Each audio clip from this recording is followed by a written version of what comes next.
My name's John Michael Holdsworth. I'm the 6th generation of the Holdsworth family.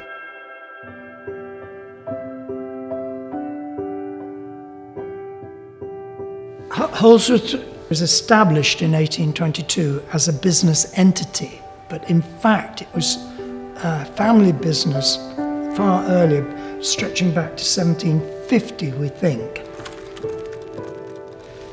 The original John Holdsworth started operating in 1750, but he was quite industrious because he was also making yarns. So they then moved into manufacturing. So this became the first part of industrialization. And what we did, or my father did, we completely re-equipped the spinning mill with Prince Smith and Stell's machinery. So it was a mill which prepared the yarns for our weaving side, but also was making yarns for sale.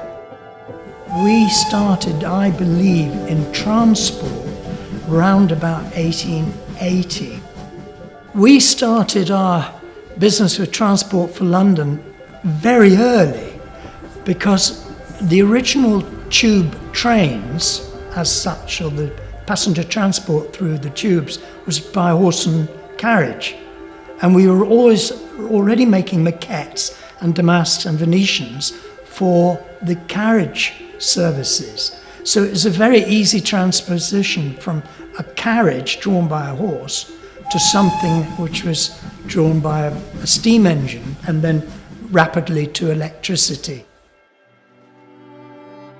Around 2007, our company was in severe problems financially, and we needed to keep the company going, and we're trying very hard to find a buyer.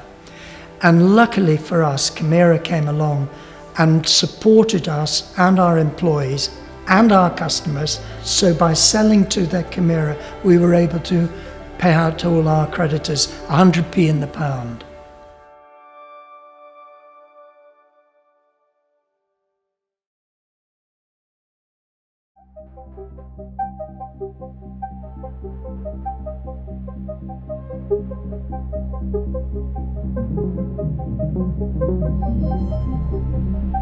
Chimera have worked for Transport for London from the very beginning. This has been our most successful and long-standing partnership.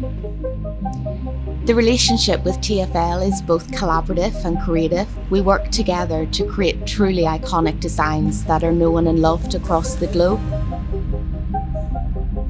Chimera bring concepts into woven reality through the 4-stage maquette process.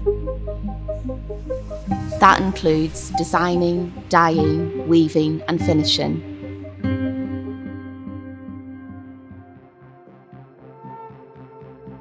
A moquette is a cut, an uncut loop woollen fabric that we use on the Underground, but also on London buses as well.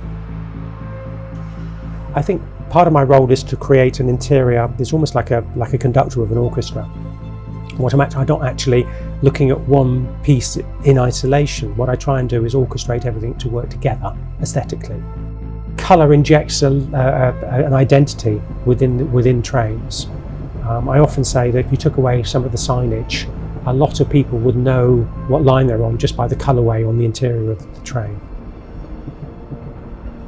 Chimera is able to meet the highest technical standards for TfL by always designing with safety in mind. Chimera are technical experts and have a deep understanding of balancing the flame spread and smoke generation of an enclosed train interior. Transport for London's relationship with Chimera has preceded me by decades, so yeah, it's been used on the network for well over 100 years. The reason why we still use moquette, first and foremost, it's a London identity now. And I think that's a very powerful thing. So the reason why we choose it, it's hard wearing, it absorbs sound, it's fire compliant, it's always the next moquette is actually my favourite. It's always exciting to design and create new designs. For the fabric on the Elizabeth line, we commissioned Wallace Sewell to work with us. Halfway through the project, it became apparent that the train would be dedicated to Queen Elizabeth, so it really would be called the Elizabeth line. Then the colourways changed into a royal purple because of the royal dedication. And then it was finding colourways that worked with the purple, which is very, very challenging because purple is quite a difficult colour to work with. The future looks really bright between TfL and Chimera. We're working on a number of different projects in the pipeline, so let's see what the next 200 years brings.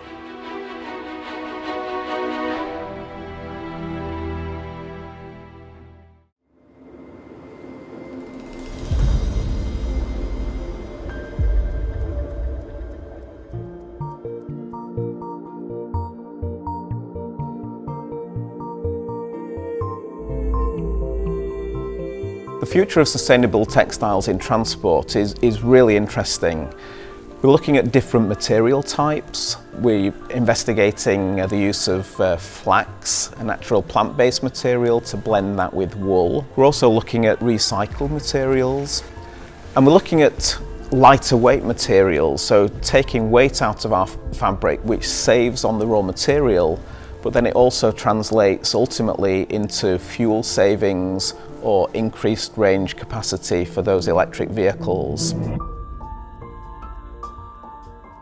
I think sustainability in public transport is an area where there have to be significant changes, because clean air cities are going to insist on less privately owned vehicles moving throughout their cities. It's the only way that you can achieve it. I think the future for sustainability in public transport is an interesting question. As a design practice, have a responsibility to do our part in making sure that all of the materials used and the way that we design is fit for purpose. I think that the way that we're going to broach any of these subjects that we're talking about in government at the moment and electrification is if everybody starts to do their bit, because if people do it in isolation, it's not going to work. So we as a whole in the rail sector all have a responsibility to play our part and make sure that we're designing for purpose, for sustainable future and for the customer.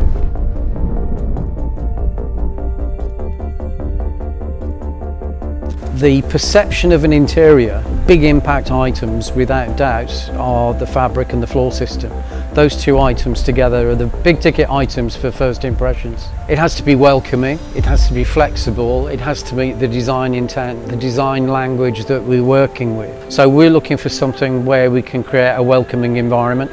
It has to be flexible because different seats have different shapes, but we use the fabrics intelligently to draw attention to things like grab handles. Most importantly, it's the most important interface on the train. It's the bit that connects the customer with the vehicle itself.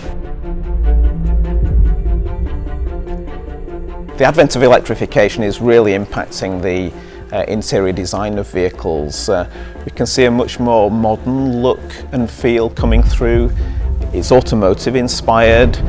It's right for that connected world that we're living in, and we can even see that coming through in colour. We're seeing a lot more blues and greens, which is a real nod to that electrification of buses and coaches. And finally, a real groundbreaking area that we're looking at is the use of flame retardants in fabrics.